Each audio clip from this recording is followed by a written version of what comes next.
Good morning, students. In the last session, in the chapter Chief Seattle speech, we discussed about the number of the people in Seattle's tribe decreasing and the number of people in the great chief's tribe increasing. And then he speaks about a few more years afterwards, there may not be any red Indian left on this earth. And then he says it will be the same for the white people also, because it is the law of the nature that tribes and nations follow one after the other. So here he says the white man whose number now increasing may also be decaying after a few years. Now we shall move to the next paragraph. Here we will ponder your proposition, and when we decide we will let you know. We here means Chief Seattle and his tribe. Proposition, the idea or the suggestion that was given by the white great chief. And then he says, when we decide we will let you know. That means Chief Seattle's people would discuss about the matter and decide and let him know. But should we accept it? I here and now make this condition, that we will not be denied the privilege without molestation of visiting at any time the tombs of our ancestors, friends, and children. So he says, had I accept. So he says, even if we are going to accept your suggestion, this condition will have to be provided to us. He says that we should not be denied. We should not be denied of the privilege without any hesitation to visit the tombs of their ancestors, friends, and children. That means they should be allowed to visit the tombs of their dead. They should not be denied the privilege to go to the tombs of their ancestors. Every part of the soil is sacred. Why he is asking? Because for them this soil is very sacred in the estimation of my people, in the understanding, in the mm, lives of people. This land is very sacred. Every hillside, every valley, every plain, every grove has been hallowed by some sad or happy event in days long vanished. So he says this place is hallowed, it is very holy. How? By some kind of a sad or happy experiences that has already gone, that has already vanished, that is has already of the past. So he says, even if we were to say yes to your proposition, then we should be allowed to visit the uh, tombs of our ancestors without any hesitation, because every hillside, every valley, every plain, every grove is holy for them, with some kind of a sad or happy events that is attached with it. So even the rock which seemed to be dumb and dead as they swelter, what's the meaning swelter? Experienced the scorching heat in the sun along the silent shore, thrill with memories of stirring events. Stirring means what? A kind of a inspiring events connected with the lives of my people, and the very dust upon which you now stand responds more lovingly to their footsteps than yours, because it is rich with the blood of our ancestors, and our bare feet are conscious of the sympathetic touch. So, what he says, even the rock, he says, it is not that land merely holy, every bit of it. So, every dust, rock, plant. So, he says, even the rock that seems to be deaf and dumb, he doesn't speak and doesn't see and doesn't experience anything, even as they swelter, as they suffer in the scorching heat, in the silent shore, in the silent shore uh, of the places thrill with the memories of stirring events. Thrill means enjoy with memories of stirring events, inspiring events connected with the lives of my people. So every bit of this land is giving some kind of memory to the people, whether it is sad or happy.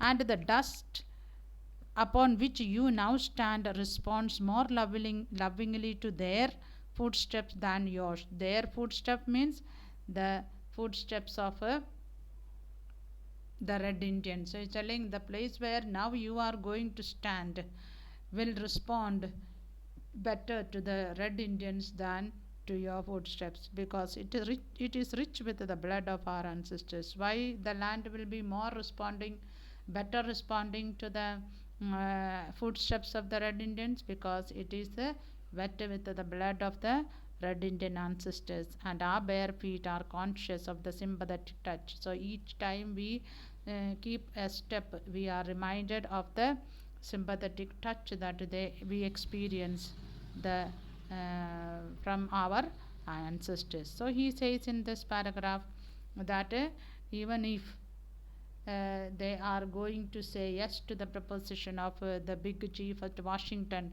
he expects that his children be allowed to visit the tombs of their ancestors without any failure, and they should be allowed to go to the land, because every valley, every hillside, every plain, everything is very holy for them. He says even the place you think, even the rock that you think it is very lifeless, is also thrilled with some inspiring memories of their ancestors. And he says the land that they are going to take will respond better to the footsteps of the red Indians than the footsteps of the white people, because it reminds them of the uh, rich memories of their ancestors.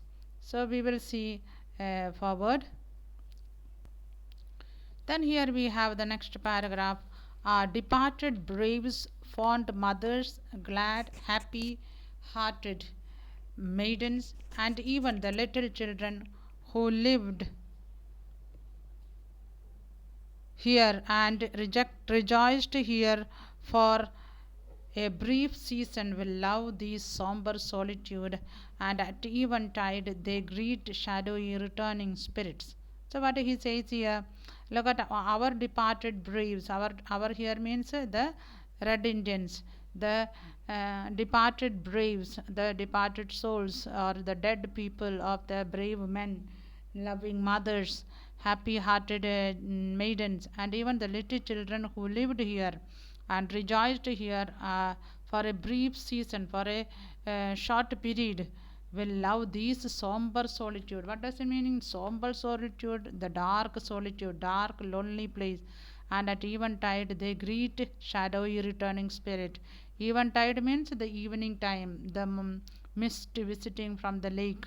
It's a time when the mist from the lake visits. So in the evening time, they greet a shadowy returning spirit. So they visit, which what visits the place, visits these spirit of their mothers, their maidens, their children, their brave men, visit the somber solitude in the evenings and experience this land. And when the last man shall have perished, last man means the red Indian, have perished, has dead, and the memory of my tribe shall become a myth. The memory of the red Indians become a story. Myth means a story among the white men. That means not a single red man living on the earth. When it becomes only a story among the white men, these shores will swarm with the invisible dead of my tribe. So he's telling even that time, even when there is not a single red man living on this earth, still the spirit of the dead people will swarm, will come in group and live and visit this uh, beautiful land where they had lived once.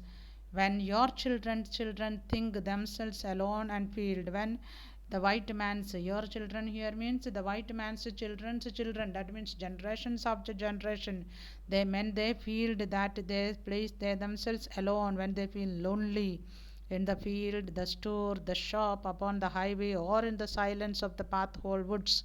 So he pathless woods. So what are you saying? Even after generation, when the white people feel lonely in whether in the field or in the shop or in the highway or in the pathless woods, they will not be alone. Who will not be alone? The white people will not be alone. Who will be there?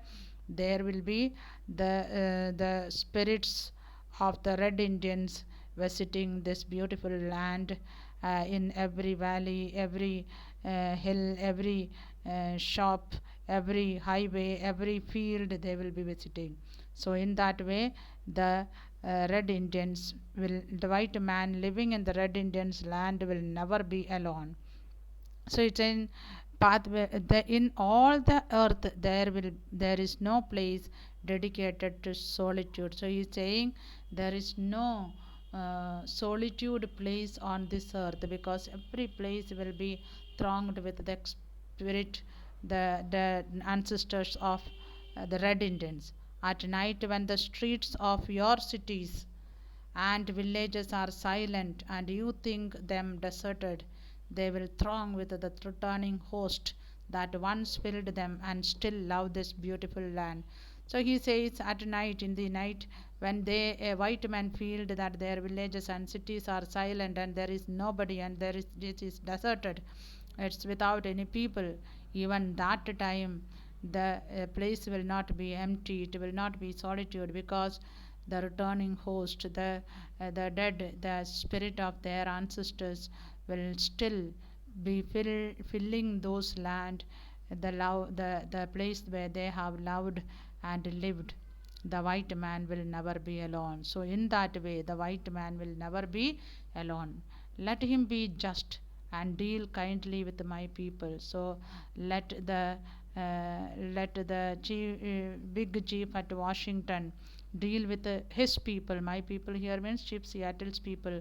For the dead are not powerless. He says the spirit of the dead people are not powerless. Dead, did I say? Sizzling, are they dead? Do I mean they are dead? No, there is no death, only a change of world. He says there is no death existing, but only a change of world. From the bodily world they move into a spirit world. Earlier they walked and moved on this earth in body, now they move and inspire and guide their people in spirit. So he says that in the last stanza, he says why they must be allowed to visit their ancestors' place, even if they take their land, because it is very holy to them. Every place is very holy to them, and they believe even the last red man has perished. The place will not be solitude. Every place and every valley, every shop, every street will be filled with the presence of the spirit, presence of the um, ancestors of the tribal people. Therefore, the white man will never be alone. Even if after generations after a generation they feel that they are lonely, it will never be, because the place will be filled, thronged with the spirit, the dead people's life. So he is telling the red man will never forget their land. So in this chapter, we see Chief Seattle in detail explaining his love for the nature, and he speaks in favor of ecological responsibility and respect of the Native Americans' land right. So here we see the whole lesson we have come to end. I hope you have understood this. We'll just remember what the whole lesson was about. It's a speech. It was a speech delivered by Chief Seattle, and then he was one of the prominent figure in his tribe, that is the Red Indians. He recollects in the beginning the hostilities between the white people and the tribal people, which had been existing for a long time. Then he speaks about the two distinct races with the separate origins and separate destinies, that is the white people and the red Indians. And then he speaks about the white man's proposition that was placed by Washington that is to give them the geographical land, and they would protect them in return. And he says this proposition seems to be fair. Then he says that he will discuss with his countrymen and then let him know the response. But he says even if we are going to say yes to your proposition, we should be allowed to visit the mm, tombs of our ancestors, because he says that after the red man, the shores will swarm with the invisible dead of his tribe. Therefore, there will be no solitude. The white man will not be feeling lonely. He says the white man will never be alone, because at the end, he says it will be all filled with the spirit of the dead people, of the red Indians. Then he says there is no dead, there is no death at all, it's only a change of world. So he wants his tribal people to be protected by the white people, even if they are going to take their place. I hope you have understood. Through this story, he has tried to speak about the reconciliation between the tribal people and the white men. And then he speaks about the ecological responsibility and respect of the Native Americans and their land rights, that they should be in favor of it. And then he speaks about the importance of the dead people in the lives of a red man. So we see here that this speech is very prominent, and then it was very important thing for the red Indian tribal people. So we see it's a very beautiful literary flavor mixed with. And then in the very beginning of the speech, literary touch is being given by saying that yonder skies that has swept tears of compassion. So the beautiful literary that he has used. We find very many number of similes and metaphors here. And then he speaks about the importance of looking after the nature. So I hope you have followed this lesson. Please read through this lesson, understand it, go through the critical appreciation, the theme, and then the title and the gist of the story, and then try to do the exercise, the passages that are given in your workbook. If anybody who has not got the workbook, the questions will be put in the lofty. You can take from there and then do the answer. Till we come with the next lesson, stay home, stay safe. Thank you.